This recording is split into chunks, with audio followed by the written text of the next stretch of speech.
കേരളത്തിൽ അങ്ങനെയല്ല. അത് ഞങ്ങളുടെ മിടുക്കാന്ന് ഞങ്ങൾ പറയുന്നില്ല. ഈ സർക്കാരിനോടുള്ള ജനങ്ങളുടെ വെറുപ്പാണ് അതിലെല്ലാം പ്രതിഫലിക്കുന്നത്. ഭയങ്കര ദേഷ്യമാണ്. പാലക്കാട് വടകരയൊക്കെ ഉണ്ടായ ചില അനഭിലഷണീയമായ ചില പ്രവർത്തനങ്ങൾ ഉണ്ടായിരുന്നു, ചില പ്രചാരണങ്ങൾ ഉണ്ടായിരുന്നു, പാലക്കാടുമൊക്കെ ഉണ്ടായിരുന്നു. അത്തരം സംഭവങ്ങളൊക്കെ ഇവിടെയും പ്രതീക്ഷിക്കുന്നുണ്ടോ? ഒരു കാര്യം ഉണ്ടാവില്ല. ഇവിടെ എല്ലാവരും കൂടി ഒറ്റക്കെട്ടായി നിന്നിട്ട് ഞങ്ങൾ ഈ തെരഞ്ഞെടുപ്പിനെ നേരിടും, ഞങ്ങൾ ജയിക്കും. അത്രയും രാഷ്ട്രീയ ബോധ്യമുള്ള ഒരു നിയോജകമണ്ഡലവും അവിടുത്തെ UDF പ്രവർത്തകരുമാണ്. ഞങ്ങളുടെ കൂടെ ഞങ്ങൾക്ക് നല്ല വോട്ടുണ്ട്.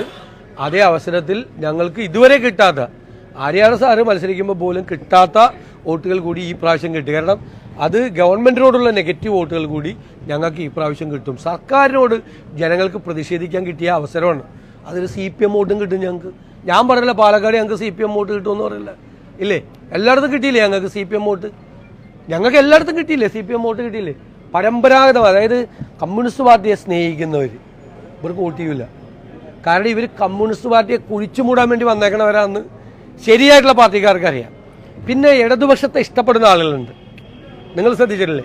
അതായത് അവർ ലെഫ്റ്റാണ്, അവർ പാർട്ടിയിൽ മെമ്പർഷിപ്പ് ഒന്നുമില്ല, അവർ ലെഫ്റ്റിനെ വോട്ട് ചെയ്യുള്ളൂ. ഈ ഇടതുപക്ഷത്തിൻ്റെ സഹയാത്രികൻ എല്ലാ നിയോജകമണ്ഡലത്തിലുണ്ട്. കേരളത്തിൻ്റെ സെൻറ്റർ തന്നെ ലെഫ്റ്റാണല്ലോ. അവരാരും ഇവർക്ക് വോട്ട് ചെയ്യത്തില്ല. അവരൊക്കെ ഞങ്ങൾക്ക് വോട്ട് ചെയ്യാൻ വേണ്ടി കാത്തിരിക്കുക. കാരണം ഞങ്ങളാണിപ്പോൾ അത്തരം പുരോഗമനപരമായ ചിന്താഗതികളും നിലപാടുമുള്ള രാഷ്ട്രീയ പ്രസ്ഥാനം. ഇപ്പോൾ UDF ആണ്, കേരളത്തിലെ കോൺഗ്രസ് ആണ്. ഞങ്ങളാണ് പുരോഗമനപരമായ നിലപാട്. ഇവർ തീവ്ര വലതുപക്ഷമാണ്. ചേട്ടൻബാവയുടെ പുറകെയാണ് അനിയൻബാവ പോകുന്നത്. ഡൽഹി പോണ പോലെയാണ് ഇവർ പോകുന്നത്.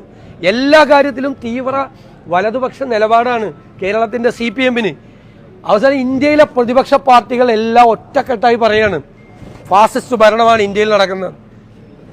ഇന്ത്യയിലെ CPM മാത്രമാണ് പറയുന്നത് BJP ഫാസിസ്റ്റ് പാർട്ടി അല്ല, നവഫാസിസ്റ്റ് പോലും അല്ല BJP എന്ന് പറയുന്നത്. ഈ പിണറായി വിജയൻ അടക്കമുള്ള പോളിറ്റ് ബ്യൂറോ മെമ്പർമാരാണ് ഇന്ത്യയിൽ BJPയുടെ ഫാസിസ്റ്റ് ഭരണം അല്ല എന്ന് പറയുന്ന ഇന്ത്യയിലെ ഏക പൊളിറ്റിക്കൽ ഒപ്പോസിഷൻ പാർട്ടി എന്ന് പറയുന്നത് CPM ആണ്. ഈ കേരളത്തിലെ നേതാക്കന്മാരുടെ BJP പ്രീണനം കൊണ്ടും BJP പേടി കൊണ്ടുമാണ് അവർ ഈ പാവം കേന്ദ്ര നേതൃത്വത്തെ കൊണ്ട് ഈ തീരുമാനം എടുപ്പിച്ചിരിക്കുന്നത്. അവരുടെ പൊളിറ്റിക്കൽ സ്റ്റാൻഡാണ്. അവർ BJPയുടെ സഹയാത്രികരാണ്, അവരുടെ കൂടെയാണ്, പേടിയാണ്. കാരണം കേസുകളല്ല. ഒരു വാർത്ത വന്നിരിക്കുകയാണ്, അതായത് രാജീവ് ചന്ദ്രശേഖർ വിമർശിച്ചിരിക്കുകയാണ് അങ്ങേ VD സതീശന് MA ബേബി ഒന്നും സുരക്ഷാ വിദഗ്ധരാകണ്ട, AC റൂമിലിരുന്ന് സുരക്ഷയെ പറ്റി അഭിപ്രായം പറയണ്ട, അവിടെ പോകണമെങ്കിൽ ആർമി യൂണിഫോം നൽകാൻ താൻ ശ്രമിക്കാമെന്നും BJP സംസ്ഥാന അധ്യക്ഷൻ പറയുകയാണ്. ഒന്നാമത്തെ ഈ കേരള രാഷ്ട്രീയം എന്താണ്, കേരളം എന്താണ് എന്ന് തിരിച്ചറിവില്ലാത്ത ഒരാൾ പറയുന്നതാണ്. അദ്ദേഹത്തിന് ഇതുവരെ കേരളം എന്താണെന്നും മനസ്സിലായിട്ടില്ല.